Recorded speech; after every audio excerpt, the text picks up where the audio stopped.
are probably aware, Dragonflight Alpha launched yesterday, along with a bunch of interviews that got some people very excited.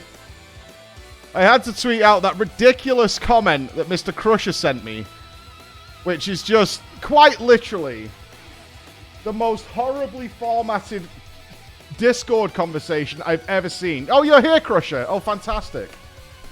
Fantastic. That's amazing. Who the hell sends a message like this?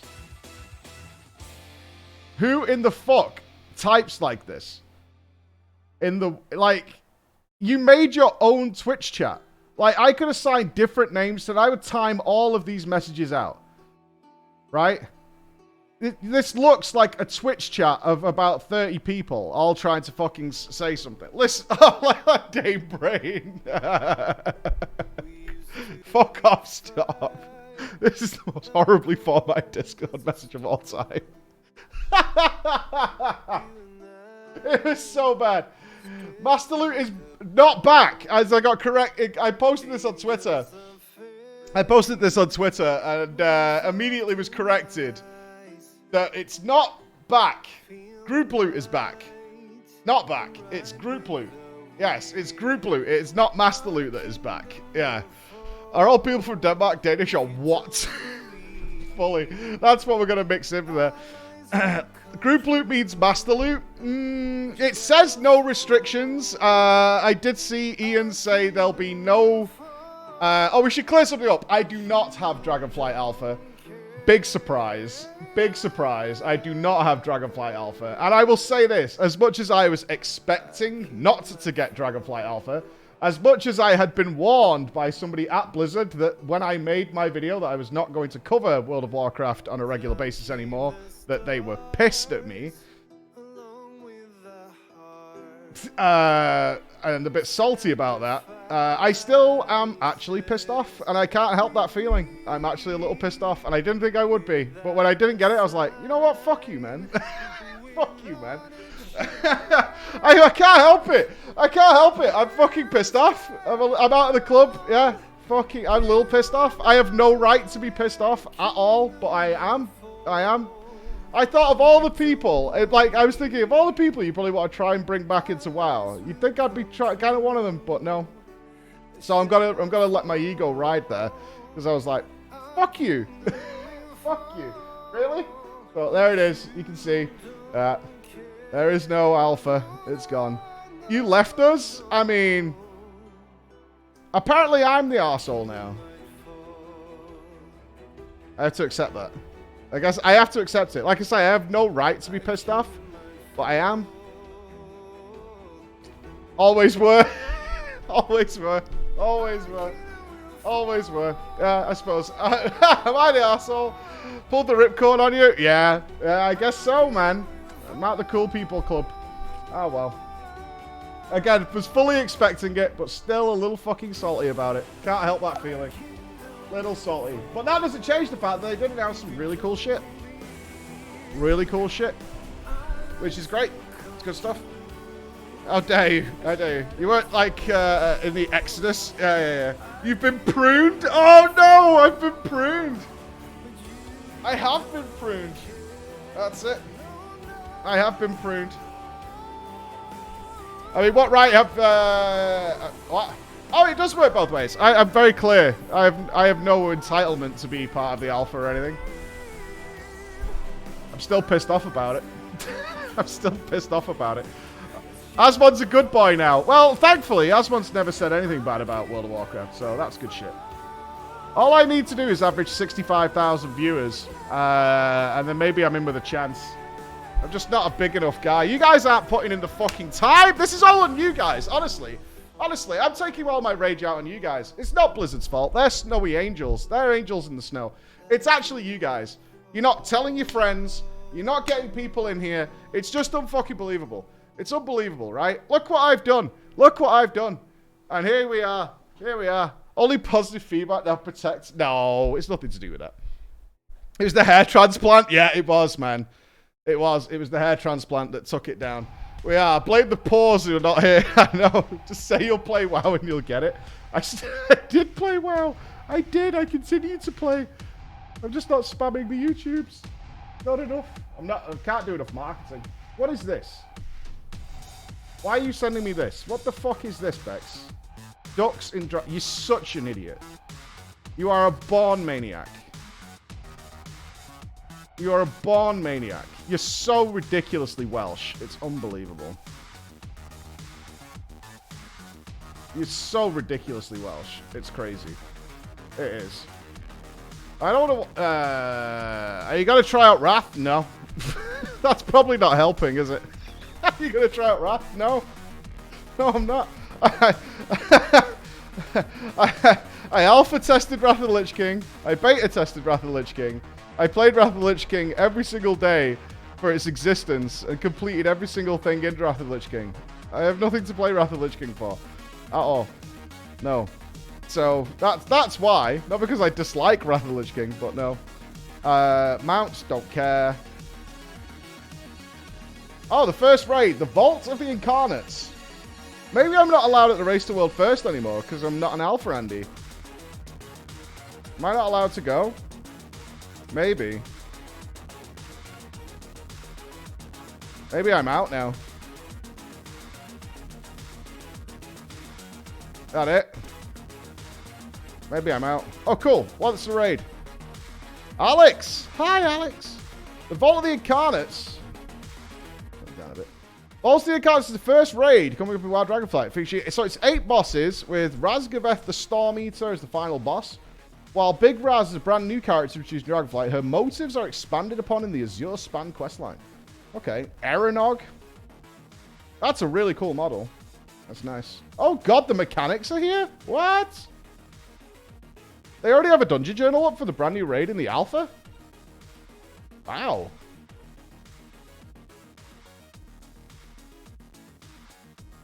That's crazy. Usually that comes in much later. Yeah. That's pretty, that's intriguing. Get your add-ons made. That looks like one of them Zereth Mortis bros. And he has all the mechanics as well. Usually there's like bosses missing. Are there bosses missing? Okay, no model for the Primalist Council. Alright, but the mechanics are kind of there. Explodes for more damage the more stacks remaining when the shield expires. Fair enough. Mechanics are all here. It's bizarre. Xenath the Cold Breath. Got a stacky frost resistance. Good shit. Any other model pictures? Dathia Ascended. Heroic and Mythic, the Raging Tempest wander around. Oh, they said they're going to make this raid easier. Did they? Did they? We'll have a look at that. Easier than Sepulchre, I assume is what you're saying. Because Sepulchre appears to have just bent people over, rubbed them in soap, and buttered their ass. Yeah, easier than Sepulchre. Don't overdo it, though. Jesus Christ, Blizzard. Don't Emerald Nightmare the motherfucker. Right? Just a little bit. Tender as the night, yeah? Tender as the night. Just ease it back. Just ease it back. Don't bring the sledgehammer to don't bring the sledgehammer to the fight. Don't do that. Broodkeep Daruna. Did we get a model for the last boss? Oh, we did. Oh, he's a dragon. Oh, he's a proper dragon end boss. Awesome. No more Rathian, please. We're finally getting a dragon. First boss falls over. Wah, wah, wah, wah, wah. Wah, wah, wah, wah, wah. Well, remember the hype around there being a dragon boss, and it was Rathian, and it was the first boss, and it just fucking fell over. You got your collector's edition? Oh, sick, dude. You're not allowed to give them feedback now, remember? I mean... I'm gonna. I'm not gonna. Volley Carts, where? What? Did I skip past it? Maybe?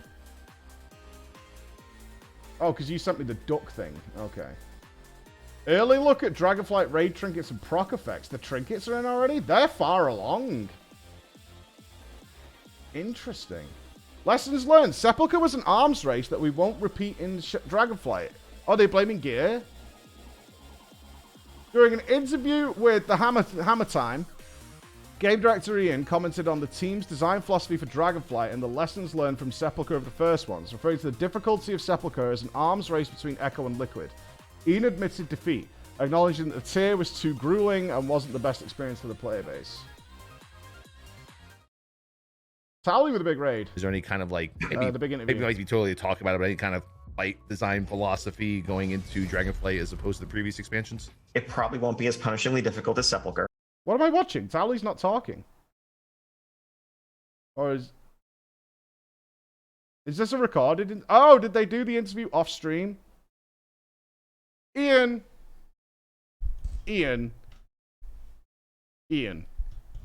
Remember when I requested that we do interviews off camera? And now you're doing that? Remember?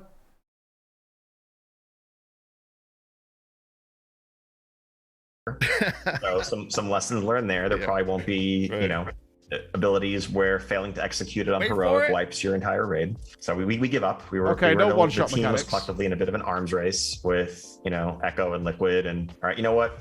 We give up. You guys win. We're not going to try to make encounters that are uniformly challenging at that level because it's not the best experience for the player base as a whole. Cool. Oh god, if the next race wheel first is like 2 days though. Yeah, that's nice. Yeah, it was dumb. I mean, we're not getting. I mean, we said this at the time, right? We said this at the time, like during the race. We're not getting anything like Sepulchre again. At least not until we forget. You know, until history repeats itself. Until we can get to the point where we forget that Sepulchre happened, and then it'll come back. So it'd be like 10 years or something that Sepulchre will happen again. But until that point where we forget it happened, it's gonna be better. Not a 12-hour race. That would be kind of sad. That would be not good. God, there's so much spam. I do miss being part of the fiesta. I don't miss working until like 5 a.m. Which I'm sure Chris doesn't miss it either. Being like up till 5 a.m. scraping every fucking piece of information we can, pumping videos out. Although we had a good process during Shadowlands. It was like a 4-man operation. Inclusivity updates, body type, pronouns, and voice options discovered. Nice. Monk talent tree, speculation, paladin, data mined. God, there's so much shit coming out. Dragon Alpha group interview with Ian. Release date, Power Infusion. Oh, we talked about Power Infusion. Awesome. Stop skipping over the mounts. Just buy them and get on with it. Buy the cool ones. The in-game ones always suck. Just buy the cool ones and GG's. It's sorted. Look, it's so easy. It's so fucking easy. If it's in the game as a collectible, it's garbage. What you need to just buy them off the store and you get the awesome ones, right? They'll have new animations. They'll have new sound effects. They'll have all sorts of stuff. Fuck you. Don't talk smack about the otter. Oh, is there an otter mount? That sounds pretty good. So Wowhead did an interview as well. Oh, they did all the interviews off stream? Awesome. Good shit. Oh, they've only done the last couple of days, eh? We've seen the Drakthir and other talent trees a resurgence of party and raid synergy skills. Oh, they've given raid buffs to the Drakthir, have they? For example, Mark of the Wild's returning, and the Drakthir bronze buff. And even Rogue has a party-wide cooldown reduction buff. What is the goal for party and raid synergy in Dragonflight? So I think this is definitely a space that we're interested in exploring, and not everything that is in these first iterations of talent trees necessarily going to make it to live, but we want to get the stuff out there to begin the conversation and feedback around what the individual trees end up being. I think for the space of party and raid buffs, at the end of the day, it's an MMO. We have tons of cooperative gameplay in all our modes, whether it's dungeon, raid, group PvP, and the ability to make choices that are augmenting the capabilities of the people around you is an interesting RPG space to explore. At the same time, we also want to be mindful that we want to dip our toes in the water without going too far to the extreme of 15 years ago in the Burning Crusade. Making a raid group as a raid leader was a matrix of 15 different buffs. Your rogues need Battle Shout from a warrior, but the warrior needs Wind Fury from the shaman because the rogues need Wind Fury and because Wind Fury is amazing. And all that interconnection. We know we can go too far, but I think we want to test our individual ideas, see what are most compelling, and also take a look at the sum total of it and make sure it's not too much in terms of that complexity space that's going to lead to micromanagement. But the general design space of I can make choices that make my buddy stronger in a cooperative game Feels like a natural and that wants to explore. Yeah, I totally agree with this. I actually miss party setups quite a lot. There's something really fun about being with a really perfect group that like smacked you, that made your character like super good. But we also went too far, so like you needed a feral druid, and as we know,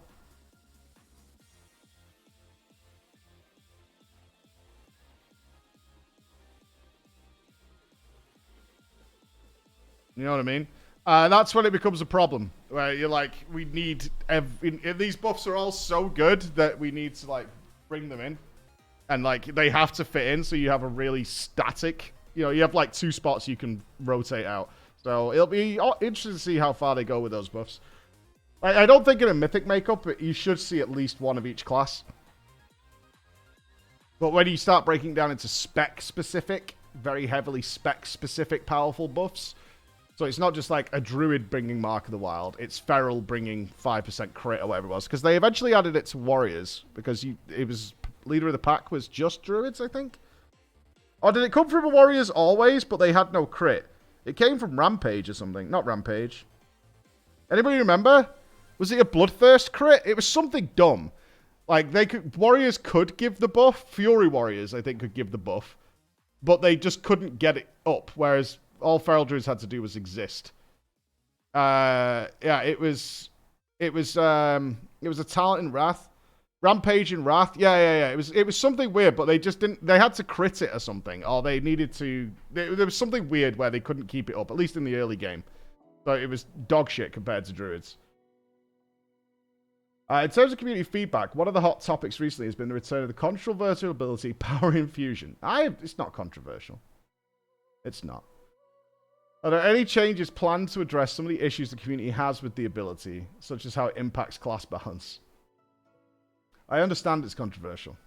But at the same time, some of this gets back to the early discussion of party and raid buffs. And our philosophy where adding new ones, it's a cooperative MMO where the design space of I can make my comrades and allies feel stronger. It seems like a viable support type role that should exist in an RPG setting. Internally, it's interesting. The team has coined this problem. There are 2 games being played in a raid group. There is Game 1, which is the game that we built, which is beat the raid boss, clear the dungeon in the time limit. Then there's Game 2, which players have largely created for themselves, which is Smosh.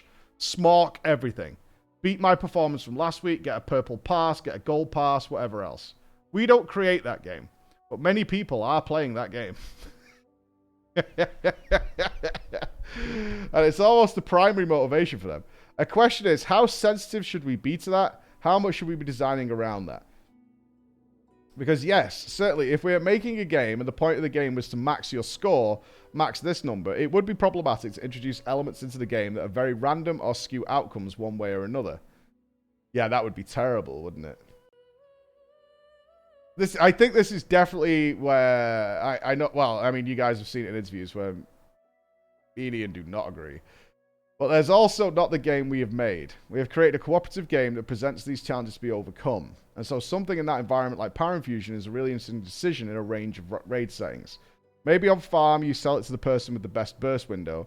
But when you're learning an encounter for the first time, it's more, what are the moments in the fight that are most challenging for us? Do we need to burst down this wave of ads before the next thing happens? And who should we PI? Should we PI a healer? Ew, no, never. The fuck? Gross. That's disgusting. Ew. Oh, that is disgusting.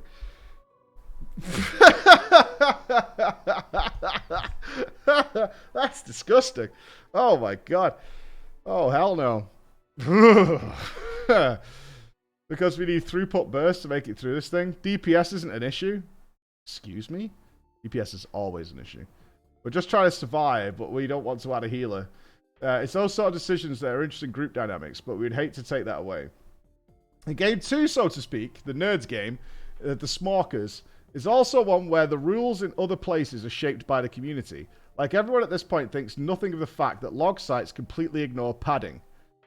I mean, they do, right? I think, am I not wrong here? The log sites have gone to more extensive ways of trying to eliminate padding. Although you can still absolutely pad damage. There's no way of getting around it, but, like, you can... They're doing their best to get rid of it. I think he's more referring to people like bringing Was it Vikland who did this? Or one of the Warlocks? It might have been THD, that guilty ass motherfucker. Who brought like a ton of priests and just chained PI onto himself. So he could just have PI permanently. Something like that, right? He brought us... I saw somebody who got a load of viewers to come that were all priests and just chained PI. The rank 1 priest did that too. Yeah. Well, that's all in good fun. You can max your number by just damaging a bunch of extraneous ads in a fight that don't really serve the interest of the group. And doing that will... I mean, I'm guilty of doing this. I have rank 1 multiple times on my DK for just an occasional howling blast on ads that don't need to die. Only the procs, though. And doing that will make you have the biggest number and win. And the community has collectively decided that this is unhealthy. I'm personally being attacked. Wow, rude. We're not going to count or reward that behavior. Just because you're multi-dotting all these ads that will die on their own, we're not going to count this damage at all. And that shapes player behavior there. But my number's higher than yours. Oh, you think you're so fucking pure, Ian? You think what are you? What are you? You fucking praying to Jesus each night because you're not padding a little bit of damage onto the ads? Fuck you, man. No way, dude. Look, don't look at me like I'm the sinner. These ads are there, alright? They need to die at some point. I'm just helping them along. I'm helping them go home, essentially. That's what I'm doing. Yeah, you can't come here acting like the sweet angel.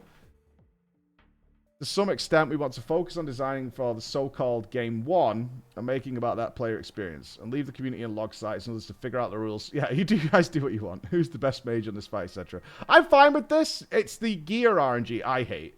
That's where I come to loggerheads. I hate that my character can swing wildly in damage.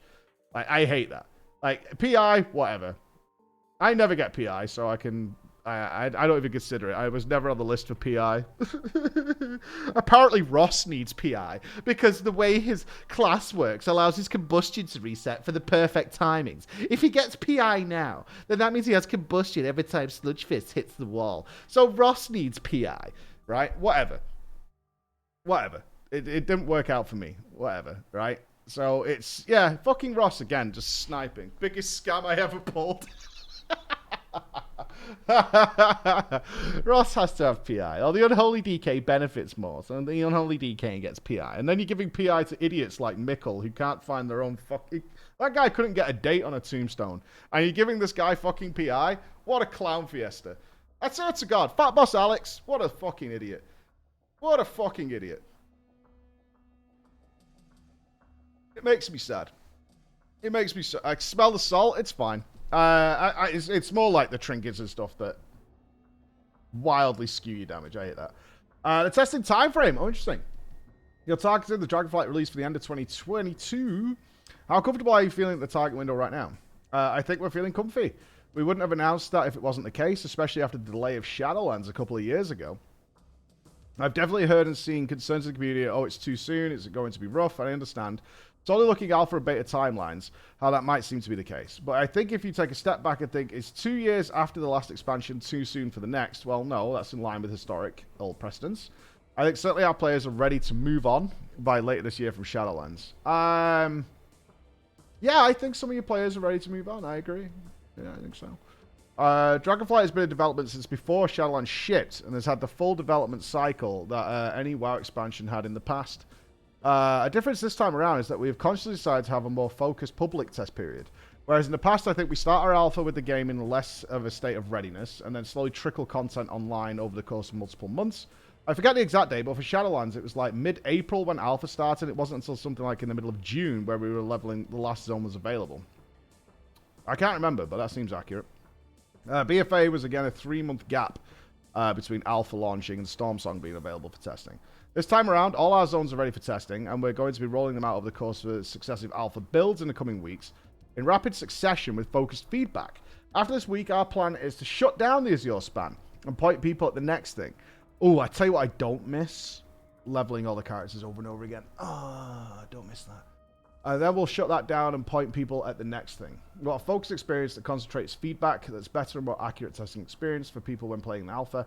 Where the zone is actually full of other players because that's what everyone's attention is currently focused. And so we're going to have a lot of excitement over the next month and a half as we roll out our zones. The rest of the talent trees, dungeons. It's a bit more like Legion then, because Legion was a bit like that. That's cool. Just use a potion or 20. You know what? You know what?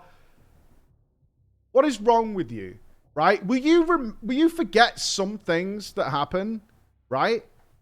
Can you just forget some things that happen? That's all you've got to do is just occasionally just move on.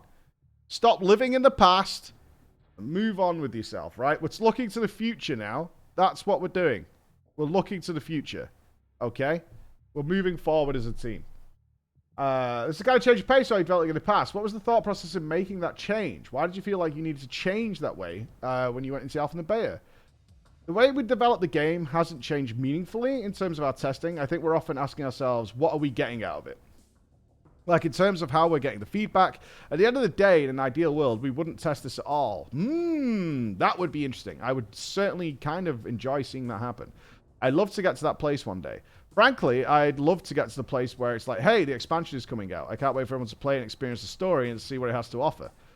But given the complexity and multiplayer scale of a lot of our systems and content, we're not yet at a point where we feel confident to bring a quality experience without at least throwing a few thousand testers alongside each other. We want to avoid, to some extent, overexposure. I think they're also in a pickle marketing-wise, right? The alpha is the most exciting thing that happens for World of Warcraft. Like, it's up there with the actual release of the game. It really is. It really is. Like, the alpha launch and people getting to see everything for the first time, it does take away from the release. 100%. 100%. But in terms of the marketing side of things, it's really good. It's a huge push to the game that you get long before the game comes out, right? You get everybody talking about the new game for months. You can trickle out content. It's so much marketing that comes out through the alpha and beta cycle. It's actually crazy.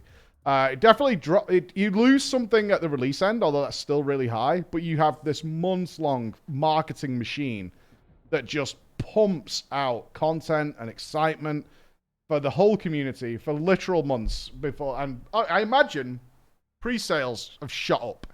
I would be really curious to see what the pre-sales look like before the alpha launches and like today.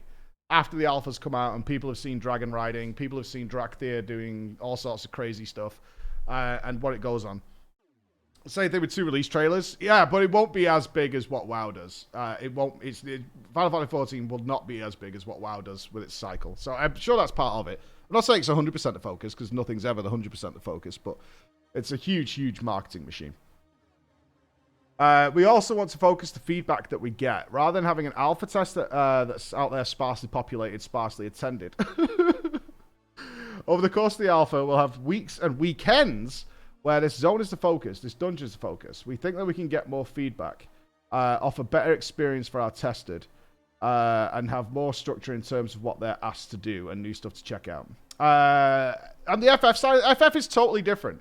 Like, it's a really big learning curve for me was when Endwalker launched. The Twitch side of FF was fucking dead. So I'm used to WoW launches where the Twitch side of WoW, when a new expansion comes out or an alpha comes out, is like exploding, right? It's like, oh my god, like Legion and BFA were ahead of League of Legends. Like World of Warcraft had like 400,000 viewers collectively. World of Warcraft was blowing up. Endwalker came out and fucking Final Fantasy went because nobody who enjoys Final Fantasy wants to watch a streamer at all. At all. There'll be some percentage of people, but like it's astronomically small. Nobody wants to watch their streamers. Nobody wants to see anybody do the story. They couldn't give a fuck. They will come back in a few weeks and then the numbers will explode. So they have this weird period, right? It's like decent numbers, the expansion comes, nosedives into the fucking ground, and then like 2 weeks later, it goes up to like stupid numbers again. But like that's how it works. So it's a very different game. It's a totally different game. Like side-by-siding them, nobody gives a shit about WoW spoilers. Like there'll be some guy with his book collection, like getting really stressed out because the streamer's not reading all the text in the quest log or whatever. But in general, no one gives a shit. They want to see how cool it is to press the new spell, what the animation looks like. Does it fucking pwn faces? Right? That's what they want to see. Can I jump off this fucking cliff and fly across the entire world on my new Dragon Man? Right? How does the double jump work? What does the healing look like? What's the UI changes? That's what people give a shit about. Will you be announcing different areas progressively throughout the alpha? Will there be a release schedule that people can see? So what we're saying, it's still an alpha process. Where's the group loot stuff? Okay, so they got to release stuff in segments. All right, that's fine. Where's the loot stuff? Shaman, no one cares. No one plays Shaman. Mage, no one plays mages. Only dipshits play mages, like me for years. Evoker talent tree. I might come back to the dragon riding thing. Okay, here we go.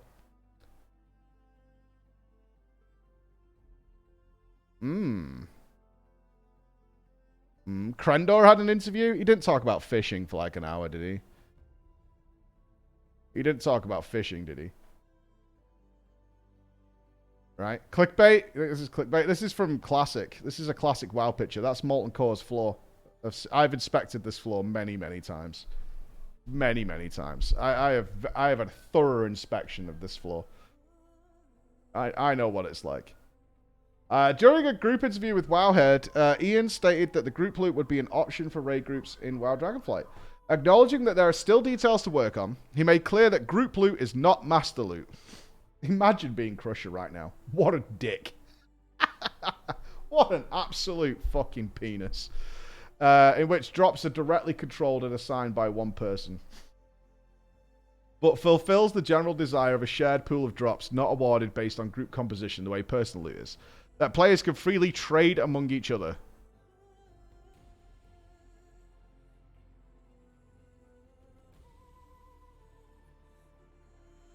No trade restrictions. That's fine. It's Master Loot using our add-on, Ander, is what it is. It's Master Loot using the Master Looter add-on that we all made because Master Looter wasn't in the game. It's effectively Master Looter. This is a nice compromise. Blizzard knows what they're doing here.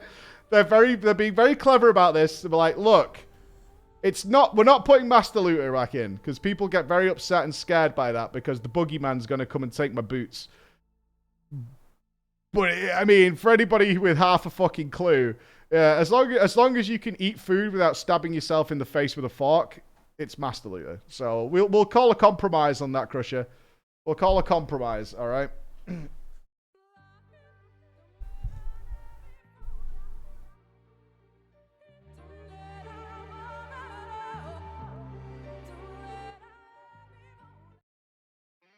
Moving on. Okay. Image of straight control and assigned by one person. But fulfills the general desire of a shared pool of drops. Okay. Additionally, this form of group loot will only be available in raid content. So we're getting everything we asked for. Okay. Only took 4 years of bitching, but we got there. We got there. We got there. Only took 4 years of bitching, but we got there. As developers do not believe that there's a significant desire for that type of loot in small party content where the chances of getting unusable items, like a bow when you have a hunter, is disproportionately higher. That's fair. I think that's fucking fair. I think that's totally fair. Like, yeah, no issues with that. No issues with that. That's fine. In a previous interview, you mentioned that Master Loot was something you wanted to do, but was looking for the right implementation. What kind of was the change from no previously? Okay. Yeah. I think I would describe it more as a group loot rather than Master Loot. That's the specific process of a single loot master allocating the drops. That's actually in some ways some of the stuff we're looking to move away from back in the day. But moving away from personal to a shared looter pool. Okay. God, you're a good lawyer, Ian. God, you're a good lawyer. Because now, I mean, this is great. This is pure lawyer Ian at work. This is genius. Because everyone will be going like, oh, but Master Looter's back. Well, no, it's not. We never put Master Looter back. We have group loot now. So, there you go. Didn't put it back. Even though, I mean, it's there. But it's totally doable. But it's fine. Where you kill a raid boss. Can't be wrong. Yeah, this is a good lawyer's answer. This is good. This is what he's paid to do. This is why he does all these interviews. You work together with 15 or 20 or 30 people to do it. There's 5 items on the corpse, and you can roll for those items. Yeah, we're all going to roll. Right, guys? We're going to come together in one collaborative unit, and we're going to see that trinket that's fucking 10 times better for Warlocks than it is for Shadow Priests. And we're all going to hold hands, sing Kumbaya. We're going to get the whole thing going. And we're going to and I roll 10, and I roll 20, and I roll 6. And I'm the priest who does need it, and I roll 99. So that definitely means I get it.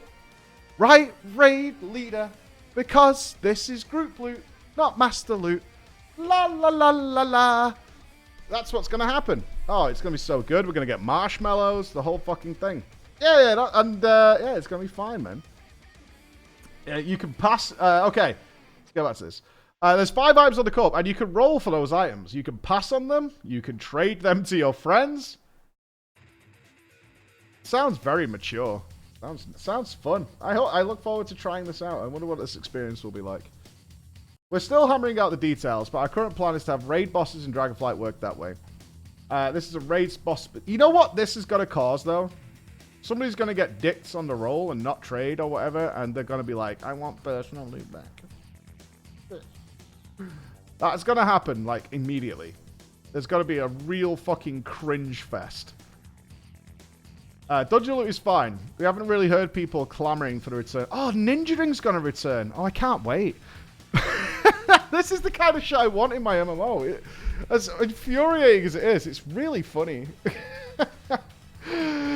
Oh, you need a bit of drama. It's an ecosystem. It's a community. We can't all be living in an unshaven armpit world where we're all eating fucking mushrooms out of the ground and living in houses covered in soil. Like, there has to be a little spice. Needs a little fire and pepper. Otherwise, there's no community. Names matter. We need that. We haven't really heard people clamoring for the return of group loot in dungeons. Okay. While this is great news for many, this will create a potentially awkward situation where groups need to weigh the benefits of freely tradable group against potentially getting items they can't use, as opposed to smart personal loot, always assigning usable items. Oh, yeah. That's what it was. Smart. That's what it was. Or may not be tradable to the person who actually needs them. That's what I would describe it as. Smart.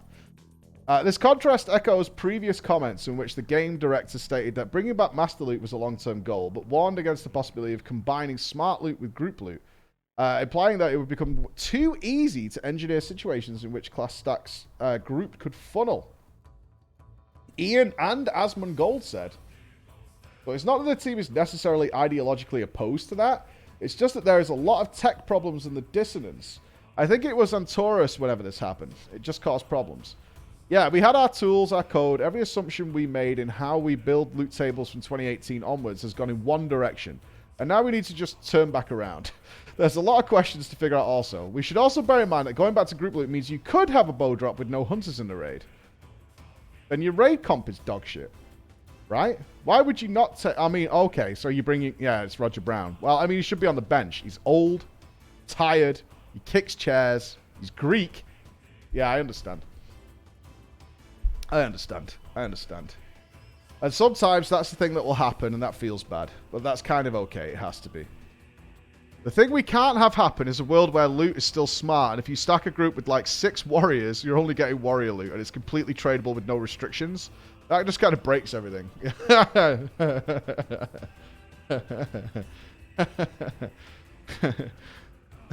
Well... What does this do for splits? Any splitters? They're still going to go for it, though, right?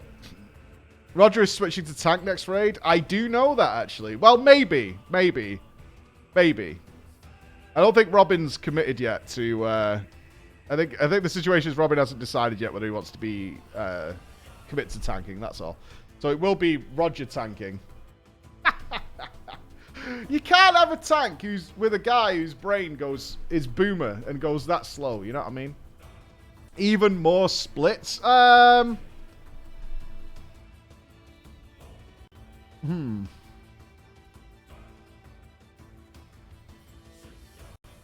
Just have Mirez multi-boxing? I mean, maybe. Maybe. Yeah, I don't think it has that much of an effect because you can't funnel as hard. Like, it's not gonna be. It's gonna change that around. Not that like the splits matter for everybody else besides like 50 people in the world. So we need to just figure out a middle ground going forward. That's something we wanted to do. The split situation had come bad. That's all good stuff though. So effectively, Master Looter is back. Good shit. We can be adults again about who gets what because we're adults and not babies.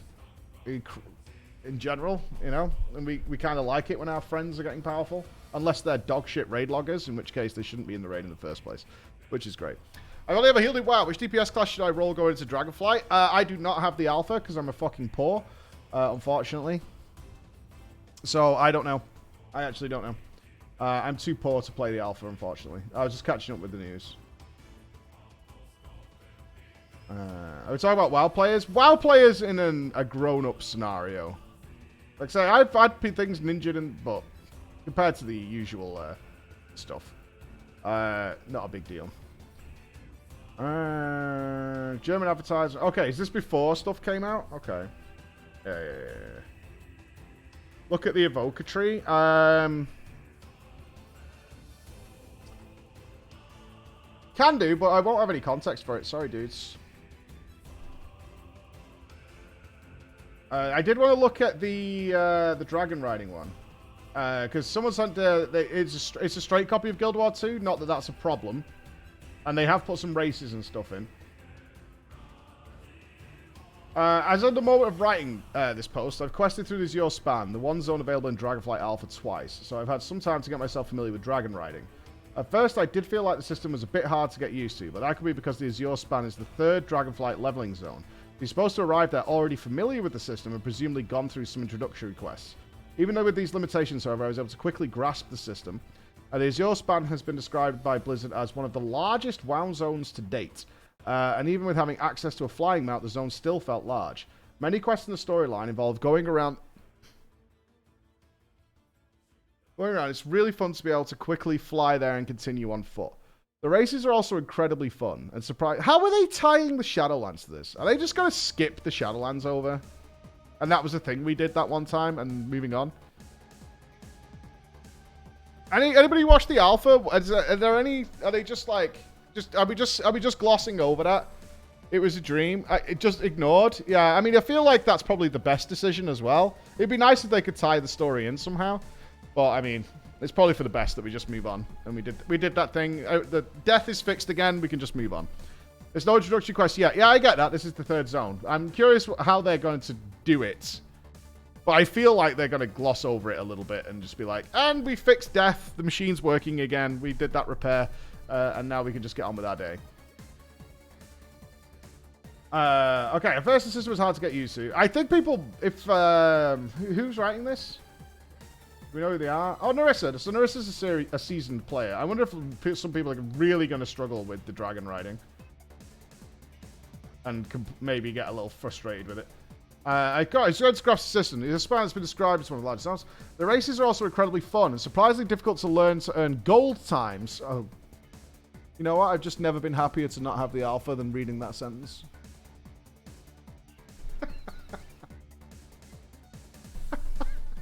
I did not need to be listening to you lot. Act like a bunch of jerk-offs when I keep getting silver. Bronze noob. Yeah.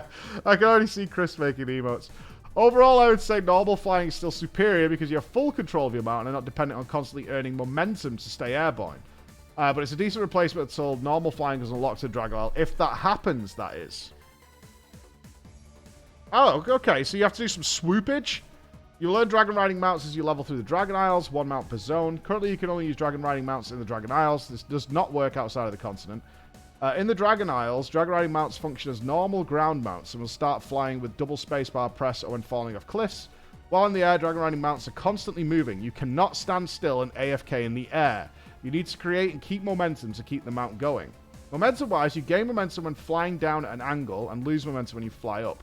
An easy way of creating and maintaining momentum, not forever though, is to quickly descend to create momentum and then swoopers to gain altitude with the burst of momentum created. Once your dragon riding mount runs out of momentum and can no longer keep a consistent flying speed, it will start falling out the sky. You do not take fall damage by having your mount lose momentum and land this way. Yeah, much more realistic. So, more glidey. As stated above, is it not a flapper? Does it not have any flappage?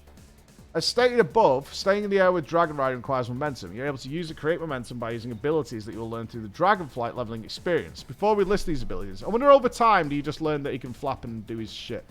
Some basics then. Dragon Riding uses Vigor as a resource on the current alpha build. All mounts have 3 Vigor. While grounded, you gain 1 Vigor every 30 seconds. You do not need to be mounted to generate Vigor. You do not gain Vigor while flying at normal speeds, however. If you start flying at higher speeds via abilities or even just flying downwards, you will gain Thrill of the Skies, generating Vigor. Okay. Once you're mounted on your mounts, your main action bar will be swapped for a special ability bar containing your dragon riding abilities. Your Vigor resource bar will also show up when mounted, showing how much Vigor you currently have, the 3 jewels, and the bar displaying how long you have left to gain a Vigor point. With that said, there are currently 3 known dragon riding abilities. Surge, so you can flap the short distance, as little flappers, flap up, gain some height, and spiral. Okay. Oh, here's the races. Cool. Make huge.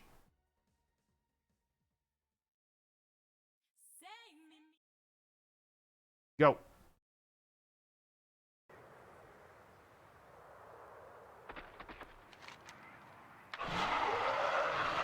Oh, it doesn't have new sound effects yet?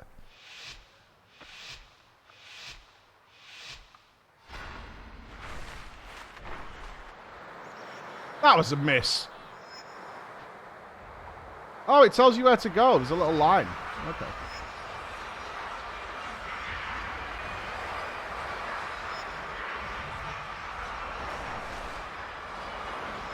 I wonder if there's no line in, like, the mythic version.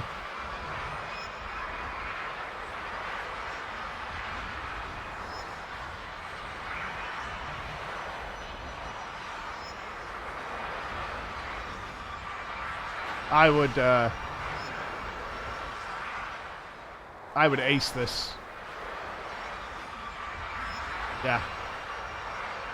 I would probably just do this first time.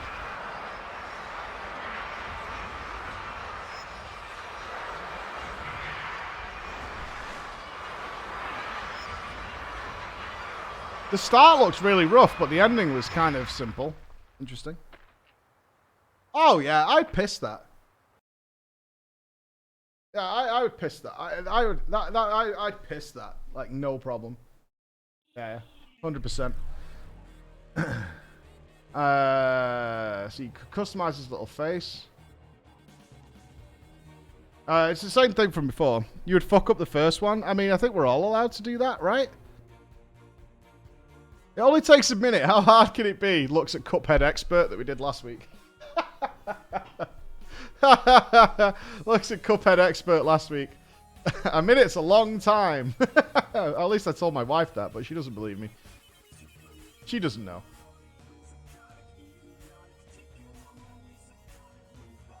It's all about context, right? It's all about context. It really is. It's just all about context. She believed me. All right.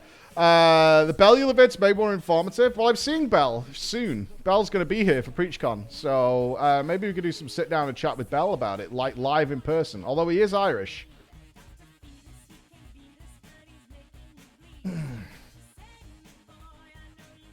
So we'll have to bear that into account. We'll probably have to get a different microphone or some sort of translator in. It'll be all right.